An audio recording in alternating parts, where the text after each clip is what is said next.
पुराने समय की बात है। एक महान विद्वान ब्राह्मण थे जिसका नाम आचार्य त्रिपाठी था। आचार्य के परिवार में सिर्फ वह, उसकी पत्नी और उनका एक छोटा बेटा था। आचार्य का अधिकांश समय अध्ययन और लेखन में ही व्यतीत होता। उन्होंने कई महत्वपूर्ण पुस्तकों और ग्रंथों की रचना की थी, परंतु अपने लेखन और ज्ञान में इतने व्यस्त रहते थे कि अपने इकलौते पुत्र शिवाय पर ध्यान देने का समय ही नहीं मिल पाता था। एक दिन आचार्य की पत्नी ने उनसे कहा, क्या आपको अपने इकलौते पुत्र से कोई प्रेम मोह है या नहीं? पूरे दिन आप बस अध्ययन और लेखन में ही व्यतीत करते हैं। आचार्य ने उत्तर दिया, मेरे पास इन भावनाओं के लिए समय कहाँ है। आचार्य जी विद्वानों के बीच बहुत प्रतिष्ठित थे और राजा के दरबार में भी उनका बहुत सम्मान था। राजा ने कई बार उन्हें अपने दरबार में सलाहकार बनने के लिए अनुरोध किया था, लेकिन आचार्य हमेशा यह कहकर इनकार कर देते कि महाराज, आपकी सेवा में आने पर मुझे आपकी चापलूसी करनी पड़ेगी, जो मैं नहीं कर सकता। दूसरी तरफ उनका पुत्र शिवाय अपनी मां की अत्यधिक लाड़ प्यार में बिगड़ गया था। वह पाठशाला जाने की बजाय लड़कों के साथ समय बिताने लगा। आचार्य जी अपने लेखन और अध्ययन में इतने व्यस्त रहते थे कि उन्हें अपने पुत्र की हरकतों का पता ही नहीं चलता था। शिवाय ने जुआ खेलना शुरू कर दिया और समय के साथ शराब भी पीने लगा। उसकी संगत कुछ चोर चक्कों के जैसे युवकों के साथ हो गई थी। एक दिन की बात है, शिवाय अपने चोर दोस्तों के साथ मंदिर में चोरी करने के लिए जाता है, और जब वह तीनों मंदिर में चोरी कर रहे थे, तभी एक पहरेदार ने उन तीनों को चोरी करते हुए पकड़ लिया और उसे पकड़कर सीधे राजा के पास ले गए और बोले, महाराज, यह लड़के मंदिर में चोरी करते हुए पकड़े गए हैं और इनमें से एक आचार्य जी का पुत्र शिवाय है। यह सुनकर राजा भी अचंभित रह गए कि ज्ञान और धर्म का उपदेश देने वाले आचार्य का पुत्र चोरी में लिप्त है। राजा ने तुरंत एक सैनिक को आचार्य जी के घर पर सूचना देने के लिए भेजा। सैनिक ने जाकर कहा, आचार्य जी, आपका बेटा राजमहल में है, उसे मंदिर में चोरी करते हुए पकड़ा गया है। यह सुनकर आचार्य जी ने कहा, आह, ये क्या, मेरे मुंह पर कालिख पुत लग गई, अब मैं किसी को क्या मुंह दिखाऊंगा। उनकी पत्नी ने कहा, महाराज, आपका बहुत सम्मान करते हैं, आप चाहे तो उसे माफी मिल सकती है। आचार्य जी ने उत्तर दिया, नहीं, मैं एक अपराधी की सिफारिश कर नहीं करूंगा, यह भी एक अपराध है। उसकी पत्नी ने धमकी दी, अगर आप राजा के पास नहीं जाएंगे तो मैं अपनी जान दे दूंगी। इस प्रकार आचार्य जी ने अपने सिद्धांतों के आगे झुकने से इनकार कर दिया, और यही उनके व्यक्तित्व की महानता को दर्शाता है।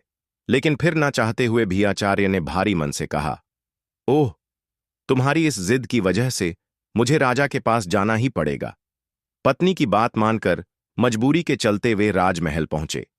दरबार में उन्होंने राजा से निवेदन किया, राजन, मेरा पुत्र अभी नाबालिग है, उसे क्षमा कर दीजिए। राजा ने गंभीरता से जवाब दिया, यदि ऐसी बात है तो आपको राज्य दरबार में सभी के सामने मुझसे सार्वजनिक रूप से माफी मांगनी होगी, तभी मैं आपके बेटे को माफ कर सकता हूं। आचार्य ने सिर झुकाकर कहा, ठीक है राजन, मैं भरे दरबार में आपसे अपने बेटे के लिए क्षमा याचना करता हूं। आचार्य की इस विनती पर राजा ने उनके बेटे को इस शर्त पर माफ कर दिया कि भविष्य में वह कोई अपराध नहीं करेगा। परंतु इस घटना के बाद आचार्य जी की प्रतिष्ठा में धक्का लग गया। वे जहां भी जाते लोग उसे कहते कि आचार्य का बेटा चोर है। यह सब सुनकर आचार्य जी को बहुत दुख होता। इस अपमान और बेइज्जती के चलते आचार्य जी अब बीमार रहने लगे। उनके स्वास्थ्य पर इसका गहरा असर पड़ा। बेटा तो घर आ गया, लेकिन चोरी की उसकी आदत गई नहीं। उसने आचार्य जी की किताबें उठाकर बेचना शुरू कर दिया। एक दिन आचार्य जी ने पूछा, मेरी पुस्तकें कहाँ गईं?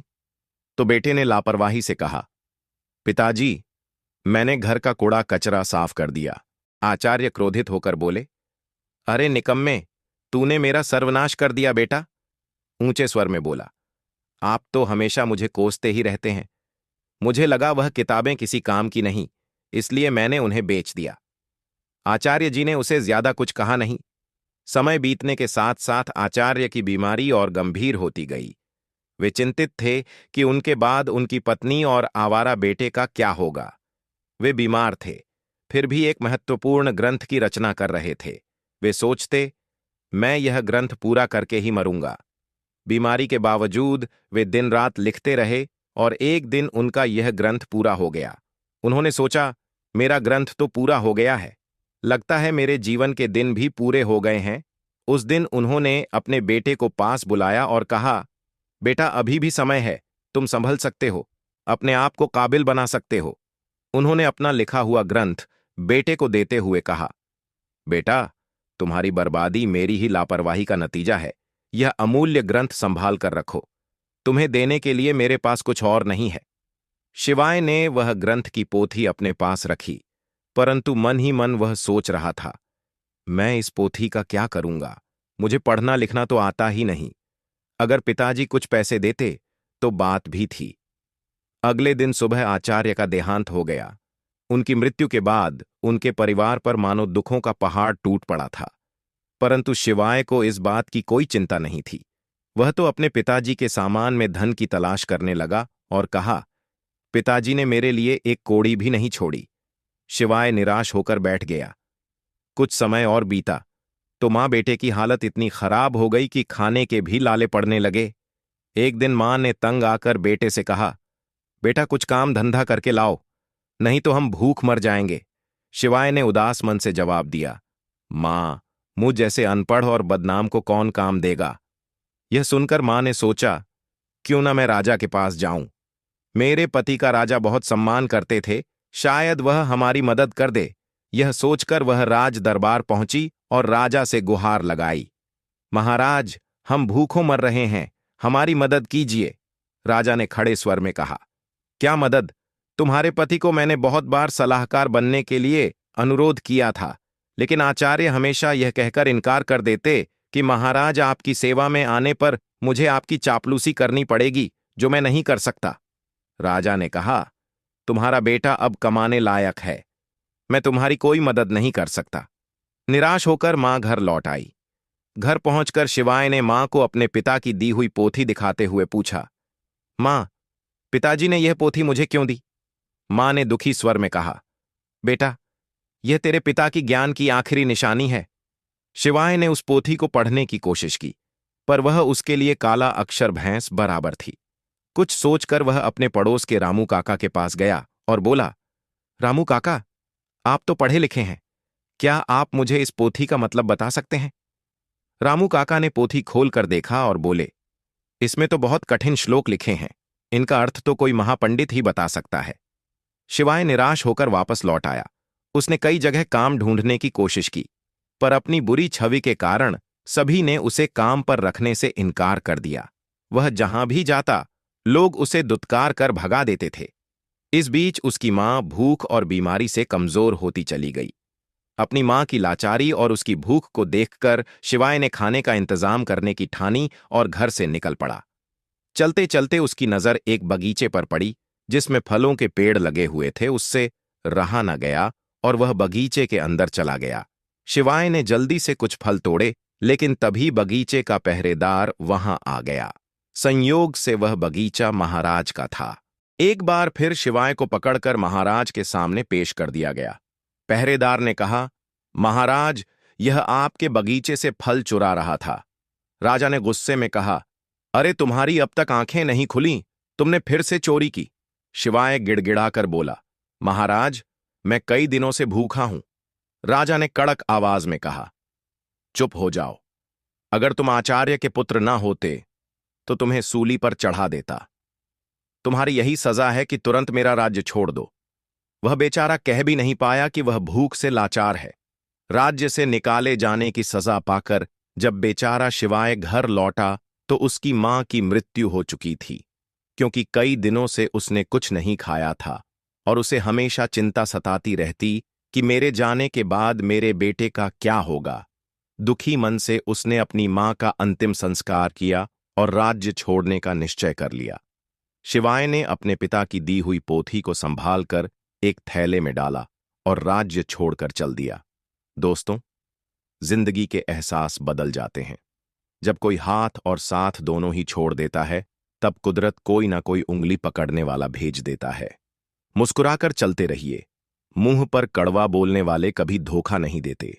डरना तो मीठा बोलने वालों से चाहिए, जो दिल में नफरत पालते हैं और समय के साथ बदल जाते हैं। नामुमकिन कुछ भी नहीं है।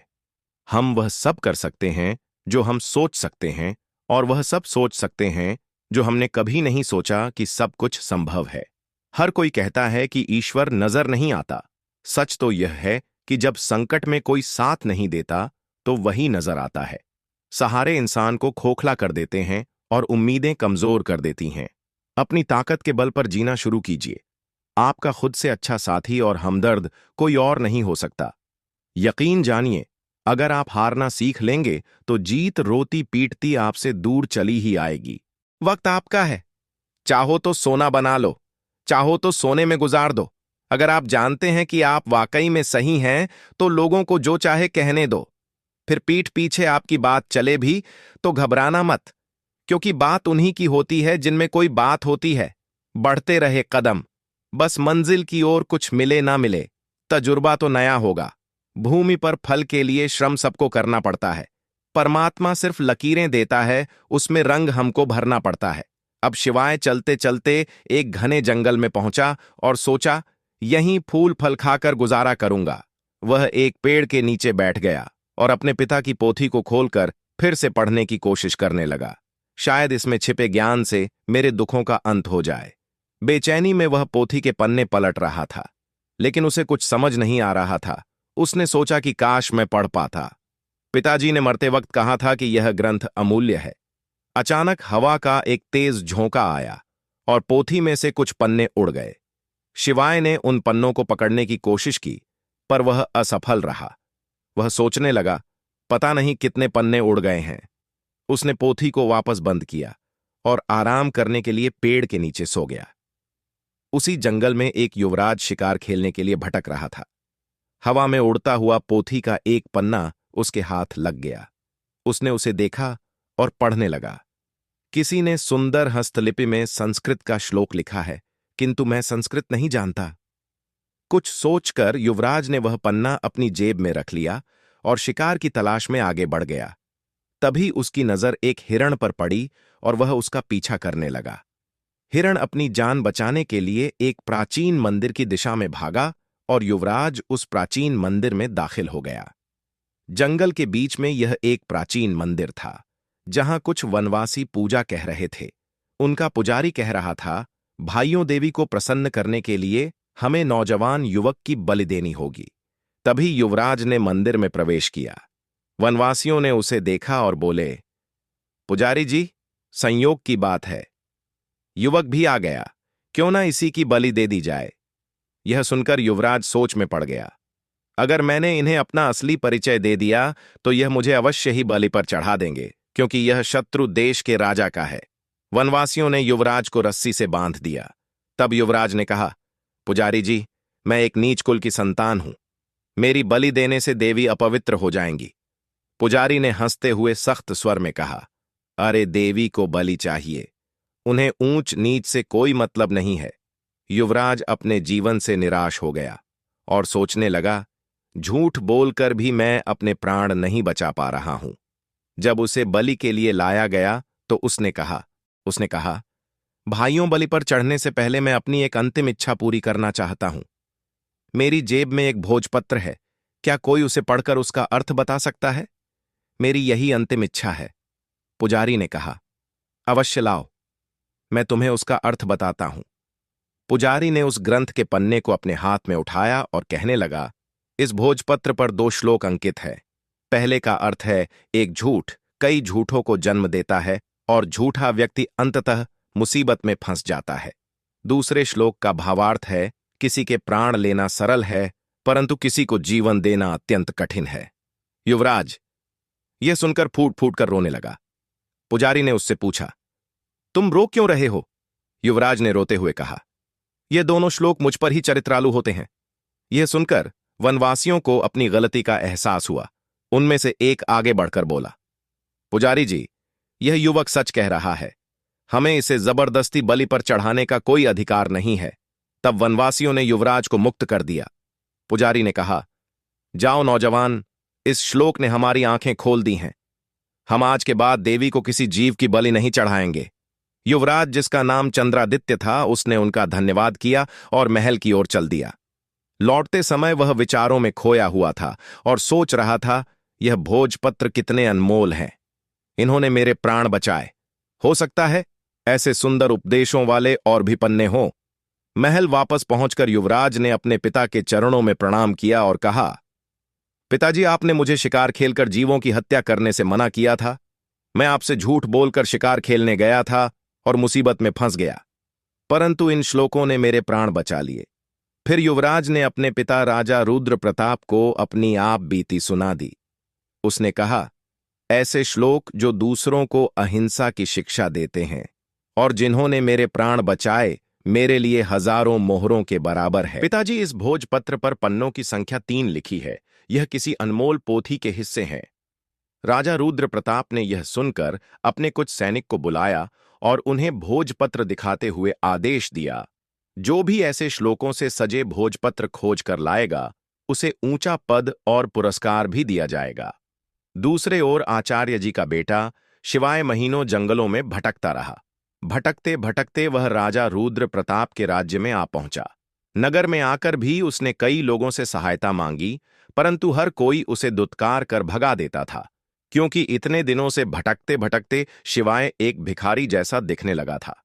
एक दिन की बात है, भूखा प्यासा शिवाय राजमहल की तरफ से निकल रहा था और उसे जोर की भूख लग रही थी। वह सोचने लगा कि अब भूख के मारे उसकी जान निकली जा रही है। तभी अचानक राजमहल की रसोई से खाने की महक उसकी नाक में आ गई।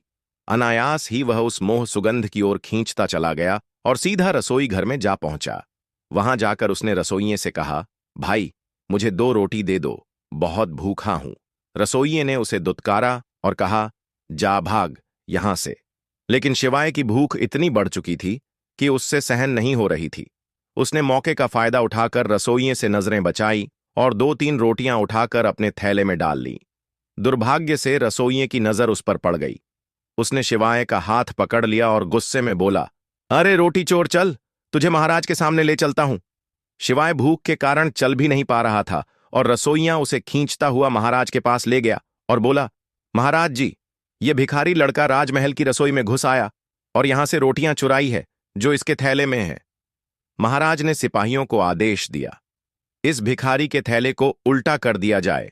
एक सिपाही आगे बढ़ा और शिवाय का थैला छीना और उसे उल्टा कर दिया। थैले से रोटियों के साथ साथ वह ग्रंथ भी निकल आया जो शिवाय के पिता ने लिखा था। उसी समय युवराज भी वहां से गुजर रहे थे, तो ग्रंथ को देखते ही युवराज की आंखें चमक उठीं। उसने तुरंत ग्रंथ को उठा लिया और खुशी से चिल्ला उठा, अरे, यह तो वही अनमोल पोथी है जिसकी हमें महीनों से तलाश थी। फिर युवराज ने शिवाय की ओर देखा और आदरपूर्वक अपने सिपाही को कहा, इस धनवान लड़के को सम्मान से बिठाया जाए। फिर उस लड़के को एक सिंहासन पर बैठाया गया। फिर युवराज ने पूछा, भाई, तुम्हारा नाम क्या है? लड़के ने कहा कि मेरा नाम शिवाय है। युवराज ने कहा कि इतनी अनमोल संपत्ति होने के बावजूद भी तुम भीख मांग रहे हो। मैं इस पोथी के लिए तुम्हें 5,000 स्वर्ण मुद्राएं देने को तैयार हूं। शिवाय यह सुनकर एकदम हैरान रह गया और बोला, क्या कहा? 5,000 स्वर्ण मुद्राएं? युवराज बोले, क्या हुआ, कम है क्या? तब शिवाय ने कहा, नहीं युवराज, मैं सोच रहा था कि लाखों की संपत्ति रखते हुए भी मैं भूखा मर रहा था। फिर युवराज चंद्रादित्य ने कहा, मित्र, इस पोथी के वचनों ने सदा मुझे पतन के गड्ढे में गिरने से बचाया है और मेरे प्राणों की रक्षा की है, लेकिन मेरी आंखें बार बार ठोकर खाकर भी नहीं खुली। युवराज ने अपनी पोथी खोली और शिवाय को पहले और दूसरे पन्ने की श्लोक सुनाने लगा।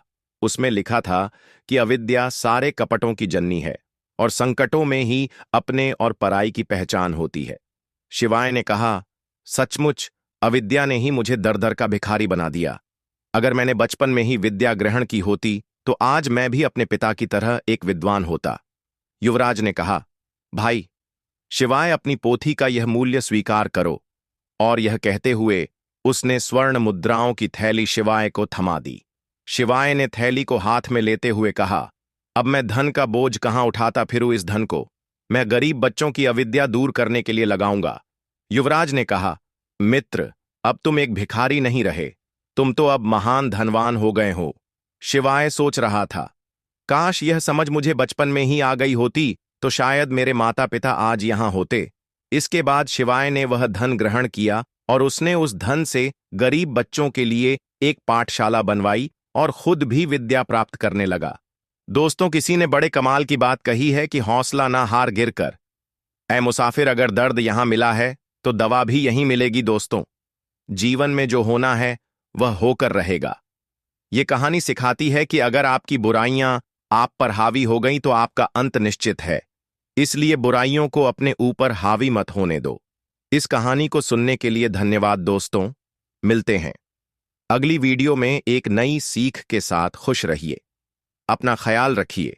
अगर वीडियो थोड़ा भी पसंद आया हो तो वीडियो को लाइक करके हमारे चैनल को सब्सक्राइब जरूर करें।